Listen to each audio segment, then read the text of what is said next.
Hey, hello. Good day. Good morning. Good afternoon. Good evening. Wherever you're watching from. Okay.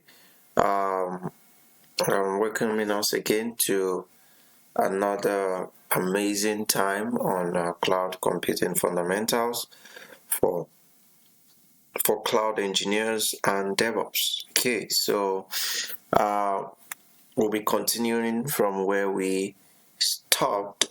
Before I do that, I want to welcome us. If you're online, you can drop your name and your location, or just say hi.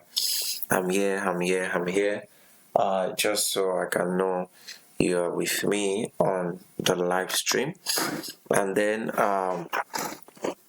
like I used to say, if you're not subscribed, you can just hit the subscribe button and then make sure that your notification is turned on. You can also like the video just to make the YouTube algorithm pick it up more, and then you can always let me know your comment and on how you feel as we're on the live stream. Just keep telling me if you're getting what I'm saying. If you don't get it, say it. You don't get it, if you have a comment, drop. If you have a question, can always drop it in a comment, not in the live chat. There is live chat, there is comment. Please make sure that whenever you're dropping a question, you're dropping it in the comment. If you drop in a live chat, once the live chat is over, it gets erased. But make sure you're in the comment section to drop it, and then of course I'll pick it up from there. Okay, so welcoming us, and then we just need to continue from where we stopped. In the last video, we were looking at an overview, general overview of AWS, and it was very amazing. From there, we already know that AWS has a very, gigantic, application, a cloud application that actually offers so many things. There's so many things AWS offer that we talked about, and obviously we're not going to be talking about everything. It's just the ones we need, or the one we feel that are very relevant, like some of the ones I mentioned in the last video, like security, like account management, like talking about access, talking about IAM, that's security, that's security features, talking about identity and access management, and then all other features that are very key. There are so many other features, but then you just have to narrow it down so that we can move ahead. And remember, it's the fundamentals we're learning, not everything. So come on, let's just dive right into the video. So the next thing you'll be seeing on my screen, the next thing you'll be seeing is the screen of what is AWS account. So today we'll be talking about AWS account management. Okay, so as somebody who is just getting familiarized with AWS, one of the things you cannot joke with is knowing about AWS account. And that is what we want to do right now. So AWS account represents a formal business relationship that you establish with AWS. So you create and manage your AWS resources on your AWS account. I think we said something about this yesterday or the day before yesterday. All right. So an AWS account also are also a fundamental part of accessing AWS services. Of course, you need AWS accounts to access AWS services. So as shown in the illustration, an AWS account serves two primary functions. Why do you need AWS account? Number one, it serves as a resources container. An AWS account is the basic container for all AWS resources you create as an AWS customer. So, for example, an AWS S3 bucket, an Amazon RDB, database, and Amazon Elastic Cloud Compute, which is EC2 instances, are all resources. So, and each resource is uniquely identified by your Amazon resource name that includes the account ID of the account that contains or owns the resources. So, for example, let me quickly show you my account ID. Look at it right here, which says 6063, and then you can see the rest. Okay, so at least today I'm logged in, so no issues at all. So let's go ahead. So another thing we have to know is that the second primary function, AWS account, this is my account now, this is my own account, Bolade Adeyemi account, right? Another purpose it serves is it serves security boundaries. So an AWS account is also the basic security boundary for your AWS resources. Okay, resources that you create in your AWS account are available to users who have credentials for your account. So it also means that I can create users, to have access to the account, and after creating it, I can now define which access or the level of access they have. Okay, so among the key resources you can create in your account are identities such as users and roles. So just like I said, we can create users, we can also create roles. So it means that you can create a user who will be managing your billing information. So that will be like a billing administrator, right? So identities have credentials that someone can use to log in, that is to sign in or authenticate to AWS, right? Authenticate, that is get signed in to the credentials have to match what is already saved in the database. That's authentication. And then identities also have permission policies that specify what the user can do, that authorization with the resources in the account. So it means that as I am right now, I'm the root user of this account. I'm the root user of this account. So, but I can also create something called AIM user. IAM, that is identity access management user. And this user is a user that comes in with another identity aside from the root user, which is the main owner of the account. I can also create it for myself. So this is how you can get account secured. So obviously that new user, which is AIM user, will not have as much authorization as I would have. As the root user, I would have access to almost all the resources, but then I, as a root user, can also now define the area where the other users can have access to. I don't know if you get that, but then you should, right? So we'll go dive deeper and then you understand better, even if you don't get that. Okay. So, but then if you get it, just put it in the comment section. Say, I get it, I get it, I get it. All right. So, AWS account, this is how it looks like. I think we've checked this also yesterday very briefly. We have users. Right here we have identities, which is what we're talking about. We said the users and roles, and then we have EC2 full access, the AWS service role for RDB. So you can define roles for people. Under roles, then users, then resources containers. We have the things they have access to. So you define what they have access to. You can choose to give a user access to the management console. I can use to say, nope, you cannot have access to management console. So you can choose to give user permission or authorization into, Amazon RDB, right? And you can say, nope, you're not having permission. So that is it. And then this also helps to, there's also something called policy.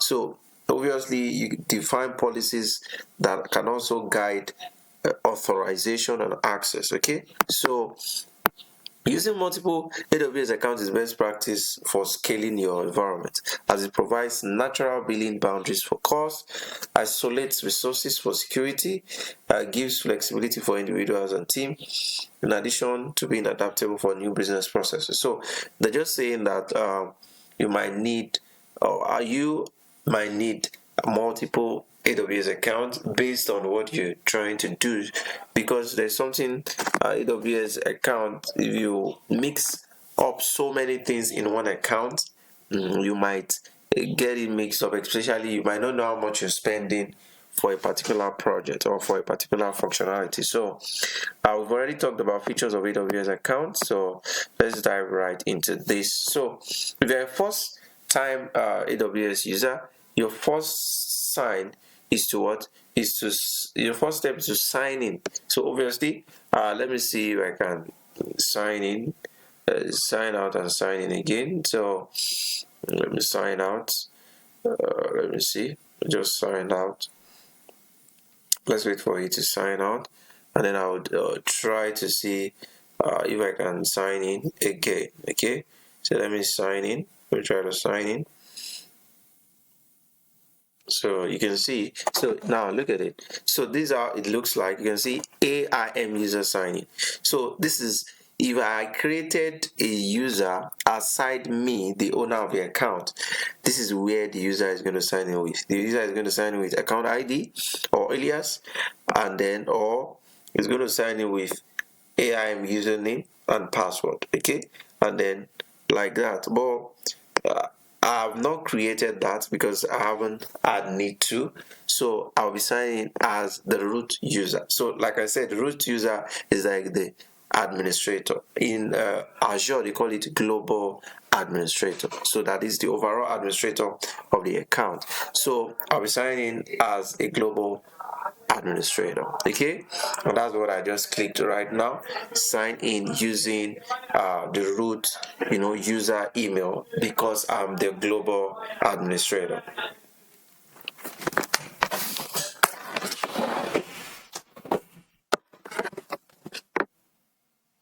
Okay, so let's wait for it. Let's see, let's get it to load.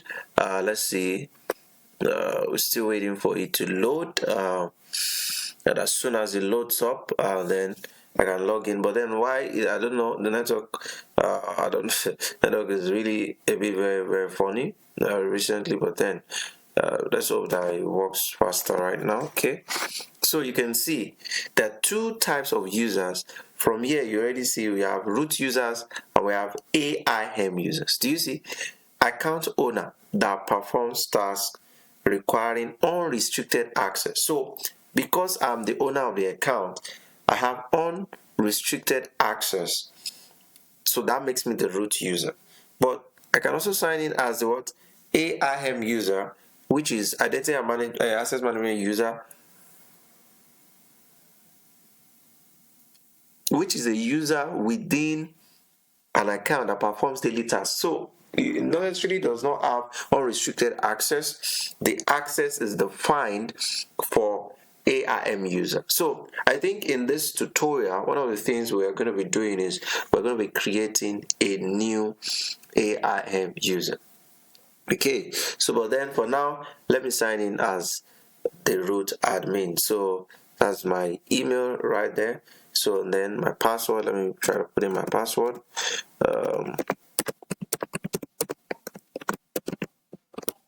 So now I'm trying to sign in, but then you can see I've been asked for MFA code.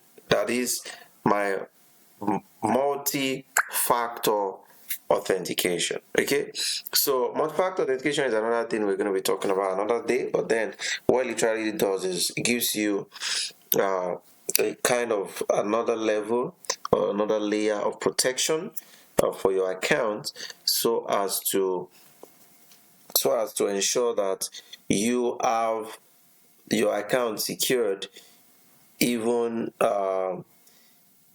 even when you are not even, for example, somebody can get my username, somebody can get my password, but then what of my MFA? So my MFA is just right there with me, and that's what you can see. My code cannot be used by any other person except the person is holding the device I'm using to authenticate, right?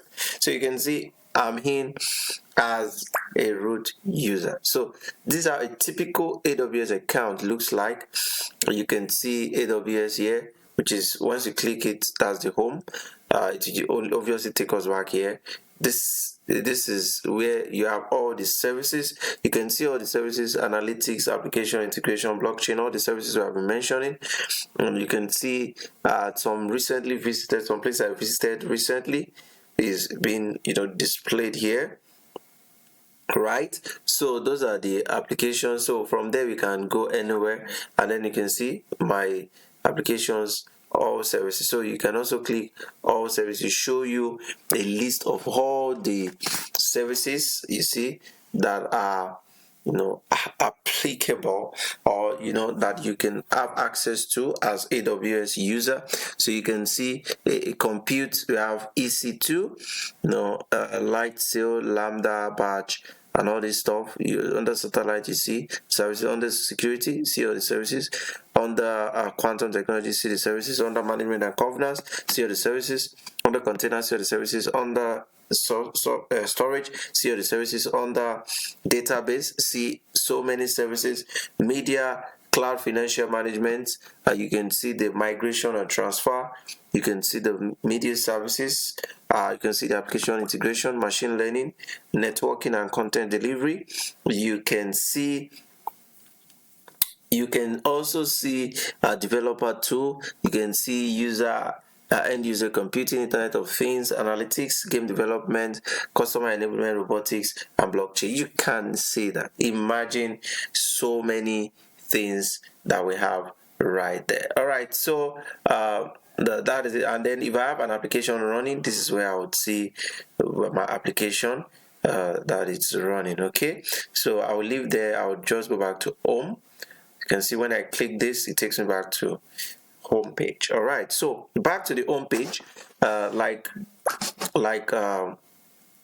we can see here, I have a Cloud Shell. This Cloud Shell is where we can have access to our AWS via something like a terminal, okay, just like maybe PowerShell or a normal terminal. You can see preparing your terminal. So from this place, I can be able to press type in some commands that would allow me to perform some things, some operations that that would get me access to my account. Okay, so we are not doing that today, so but then I'm just showing us that you can see it's pressing, it's working fine. That's the Cloud Shell. So, and that is, you can use that. So that's like the command line interface that you can use to interact in AWS. So then notification, you can see whenever there's a notification, you drop it there. The most recent notification, you get it here. User configured, you get it here. AWS manage, you get it. That is, which is about health and all of that. Then here you'd see support. So if there's any problem, you can easily check support center, expert help, reports. You can even check for documentation, trainings, and everything here. You can see settings here. I can decide to change this to dark.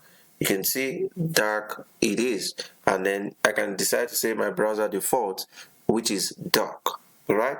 But I can decide to say light. Okay, so whatever I want, I can always. And then there are so many other settings. See all user settings, and then boom, it's taking me to another long list of settings where I can transform things. You can see from language to regions to display to all these stuff to icon size. You can see you can easily edit things. I don't think we should do that, right? So it's not really important. So let's go back to the home so that I can keep showing us around how the interface looks like. Okay, so now this is the region where I am currently. So immediately you open an account, AWS automatically gives you a region. Okay, and you can see those are the regions, and then under the region you might automatically be having some availability zones. So AWS automatically just say, okay, just be here. Probably that is the closest region, because AWS has so many regions, and regions determine where the resources is resided, right? So you can see there are 16 regions that are not enabled for this account. You can see. So, but then look at how many regions that are enabled. You see Ohio, California, Oregon, Mumbai, Osaka, Seoul, and then Singapore, and all this, Tokyo and Frankfurt, and all this stuff. All right, so you can see that is where. So I can say, okay, I want to change the region when I'm trying to deploy an application. Okay, so but then currently, my region for this my account is United States East. That is North Virginia. All right, so let me go to, so I've already talked about account ID. This is my account ID. Then you can see account, organization, service, quotas, billing, cost. So would come to all these things later on, so as to check more, get more familiarized. So you can see recently visited. You can see the application. If you scroll up, you'd see welcome to AWS. You see you can even learn more on your own. You can learn more. You can do more training. Check about the training certifications. Check about the health. There's an issue with your account. You would see if there is cost and usage. They would, if there's any your money that you have been spending. If you're running, for example, if you're running something, maybe a VM, like a virtual machine, maybe it's to instance, it will already give you the cost, and then you can also forecast how much you would have spent at the end of the month. So then you can see other things like other solutions that can be accessed, and then we can also see security, trust advisor, latest announcement, recent, so even blog posts, a lot of useful things right there on that. You can also add a widget. You can decide to make your home screen any way you want it to be. All right, so that will be it. And then you do have the help panel here, and then we have Amazon Q. Amazon Q is like Amazon AI. When I click it, I can always ask question, hey buddy, what do you can you tell me in simple sentence what is AWS in a sentence? Let's just say what is AWS, right? So let's see what the AWS AI says. So AWS has this AI called Amazon Q. So you would see critically, looks like every thing now has AI feature integrated into them. So, and you can see that it's trying to retrieve what AWS is, right? And then boom, it's pulling it up, saying AWS is a comprehensive and widely used cloud platform provided by Amazon. Here are some key points. Services offer 200. You can see it gives me so many things: scalability, information, customer, everything, and even gives me the sources for what. So that is AWS AI. All right, so at least you've seen the screen, and you've seen so far. You can also rate, give a rating up here, but then I don't think I need to do that, right? So cancel it out. So that is one of the things you see right there. So just like we've said earlier, we can create another user called AIM user. So let's go ahead and quickly create an AIM user. So the reason why, well, let's quickly read about it. Your AWS account is closely integrated with AWS Identity and Access Management. So you can use AIM with your account to ensure other people who work in your account have as much access as they need for their jobs. So you can also use AIM to control access to all your AWS resources, not only amongst account-specific information. It's important that you familiarize yourself with the major concepts and best practices of AIM before you get too far along with setting up the structure of your account. Did you see that? So, we have to really understand that AIM user is just a level, a shell, or should I say a level of a user that, just like I explained earlier, is not up to the root user. But then this is very important to create a IAM user so that you can have some control access to resources, and you can also define. So for example, I don't have to keep logging in as the root user every time. I can create AIM user and then still tell the user to allow the user to be able to have access to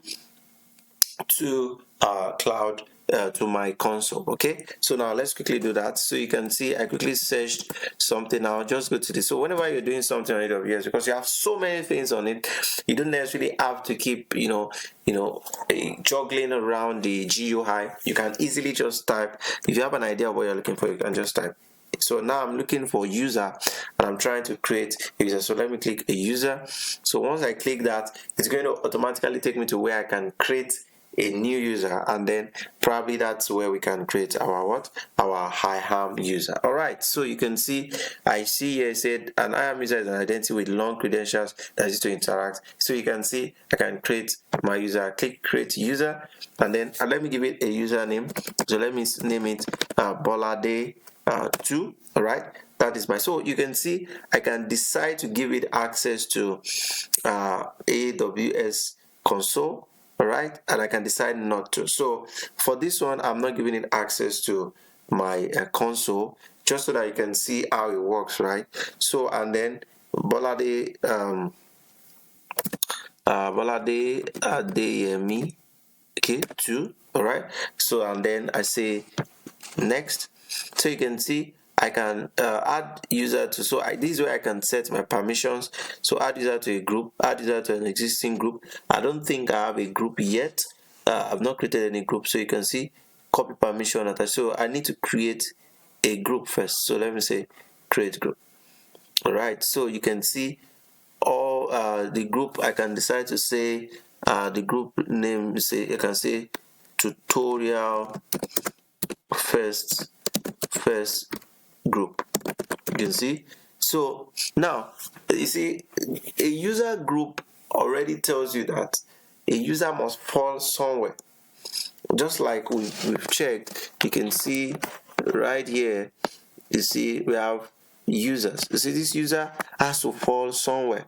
The user cannot just surface without having a particular group where where the user is grouped under. So it is that group that would give the user some level of authorization to know what and what can be accessed. Okay, to know what and what can be accessed, and to know to know what and what can be done by that user. So like we used to say, you don't give people you don't give a user more than they need. So you just have to give them the least amount of privileges that they need. That's how to keep your AWS account saved.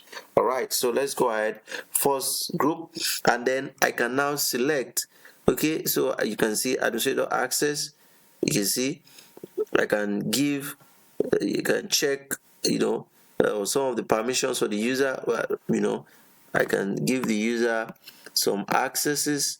So I can say, you can see it says provide full access to the resources. You can see once I give this account administrative access, then that will be all. Okay, the person will have access to the resources. You can see admin, you can see this, the second one says administrator access, administrator access amplify. So for this one, this is administrator access, is amplify. Amplify is it grants account administrative permission. This one grants full access. So there are two, they are different. One is more bigger than the other. The next one is administrative access hyphen AWS Elastic being stock. So that is, it grants the user permission to the AWS Elastic being stock, and then you see this is AWS AI up and stand policy. So these are some of the permissions that I can give the users. So let me just give, I can decide not to give the user any access. I can just say create user group, first user group, no policy attached, and then I can create. Okay, so that is the, so I'll select the stuff. So you can see, so that is just so I would add user to group, so I could check it, so that is the group. Then you can see set permission boundaries, use permission boundaries to control maximum permission. So you can set one of the existing permissions to define the boundaries, or I can leave it. Okay, I don't necessarily have to give user permission. This group is just a dummy group. I don't need permission for it. Okay, I don't need to give the user any permission. The name is Bolade Adeyemi2, and I will say next. Okay, so you can see user details. So console password none, require password reset no. So these are the things that can be set, right? So I can easily do all this stuff, like you don't necessarily, the user doesn't necessarily have to have console password and all this stuff. So then let's see how it looks.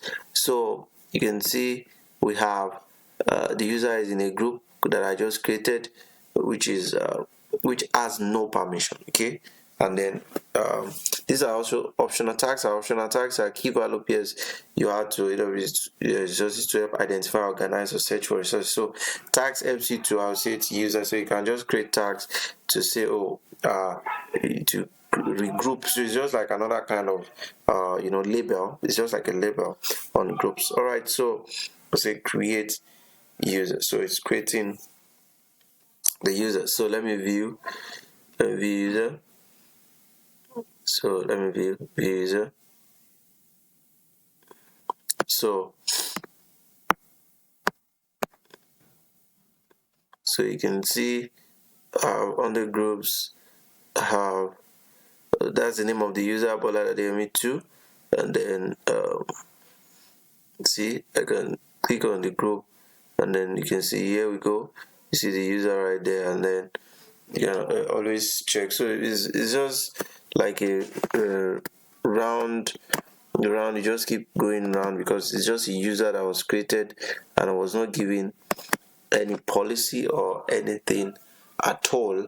So so that is it. So and they can decide to add permissions, which is not necessary, right? And then I still decide to do all this for the user. Okay, so which is fine. I don't necessarily have to do that, right? Okay, so that is it. So at least right here we've been able to create a group, and we'll also be able to create a user. I am user.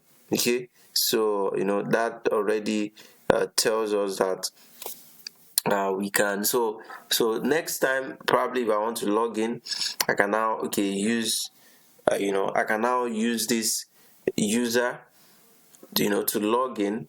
You can just use the username with the credentials. You can see security credentials, so you can see I can give it, I can use access key, I can use console link, I can use, you can see assign MFA devices, where we can create MFA defined device or access for the user. You can use access key. You can see I can use SSH key to log in, and a lot of things can be used that a user can actually use to log in. All right, I can also create access key. So let's say I want to enable console access. Do you see it says auto generated password?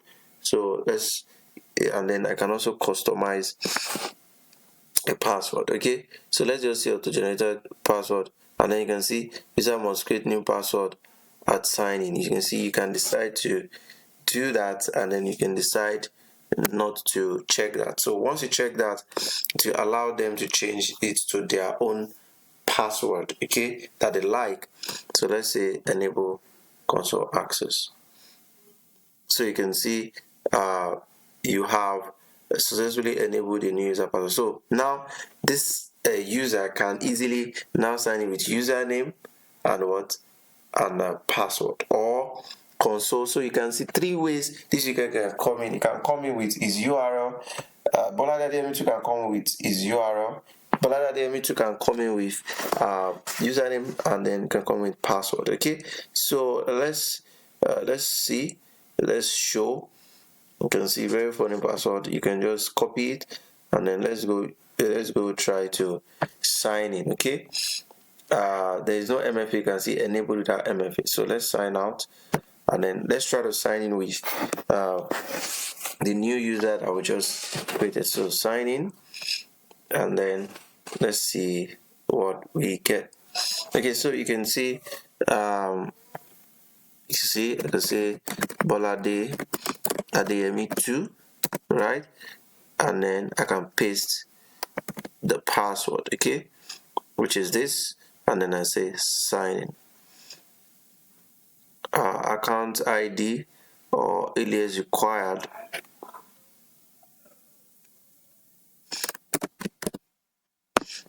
So let's see. I didn't copy the account ID, so the button. Let's see. Incorrect information. Let's see.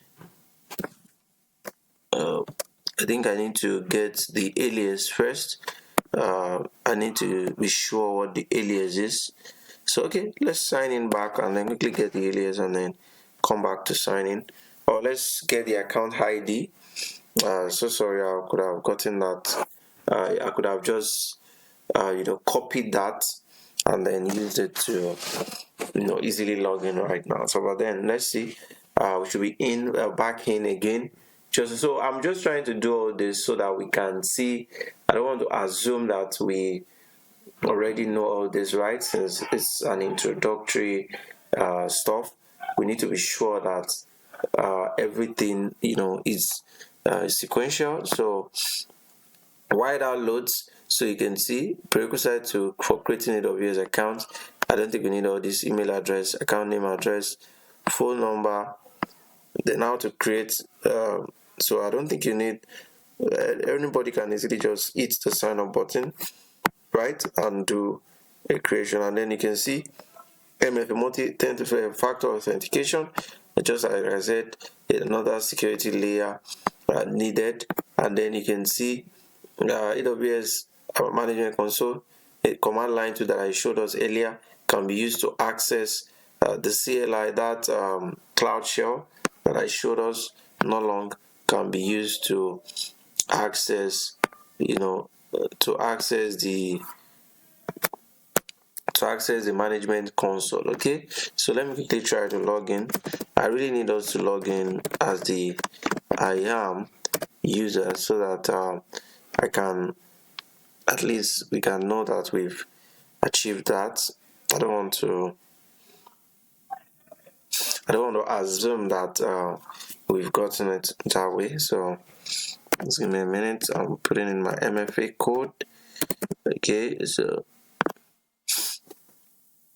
once I'm in, I'll just sign out back, copy my alias or my ID, and then I'm back. All right, so let's see. This is my account ID.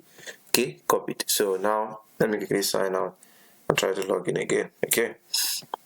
So, and then we have AWS SDK, consists of libraries and sample code for various programming languages and platform. So SDK take care of tasks such as calligraphically signing requests, managing errors, retrying requests automatically. So these are services like software development kits. That's what SDK means. So that is Amazon AWS has a place where you can also develop. You can also go into software development. They already have some prepared, spot for you where you can easily learn your programming languages. Okay, so let's see. And then the last one says AWS account management HTTP query API. So it says this gives you a programmatic access to your AWS account, so which helps you to query your application,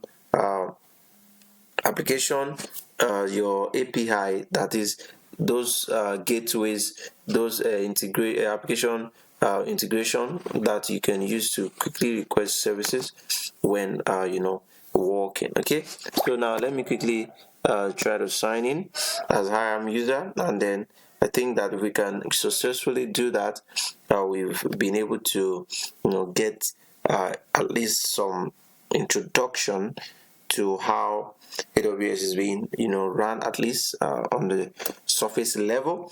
So I always want to also not want the videos to be so long, so that we can all easily work together. Like, I mean, you can easily read through or watch the video. Okay, so now I'm trying to sign in now as AIM user. So okay, so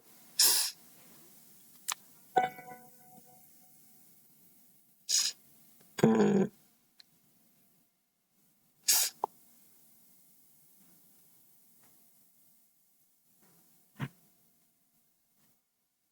you can see it automatically takes you to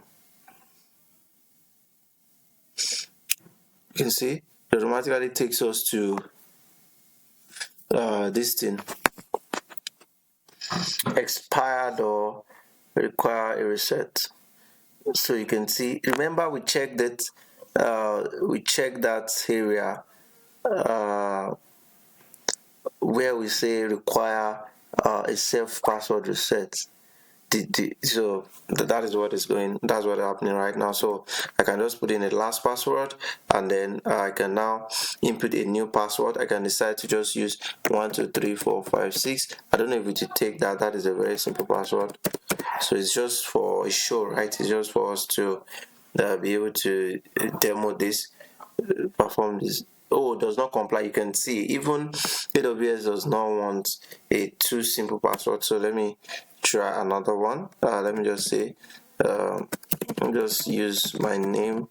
Okay, I also can use my name like that. Let me just use anything.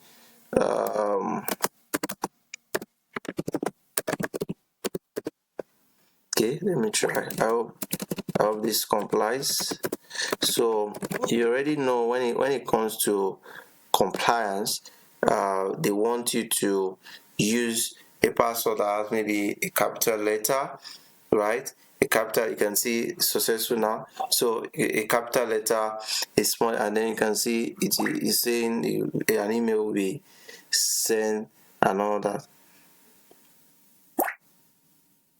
So look at it. You can see Bolade Ademi 2. You can see that. So, and then you can see it's already giving me an error, access denied to service catalogs. You can see, just because I'm not the full administrator, I don't have access to everything. You can see cost usage, access denied, access denied, access denied, cost breakdown, access denied. So you can see that I don't have access to everything that a root user. You can see security, access denied. So I don't have what's the name? I don't really have I don't have access to everything that the normal administrator would have had access to, just because high AM user. Did you see that? So it's not everything that I will be able to access. It's not every services that I'll be able to use. It's not everything that I'll be able to do. Let me say user. See, user.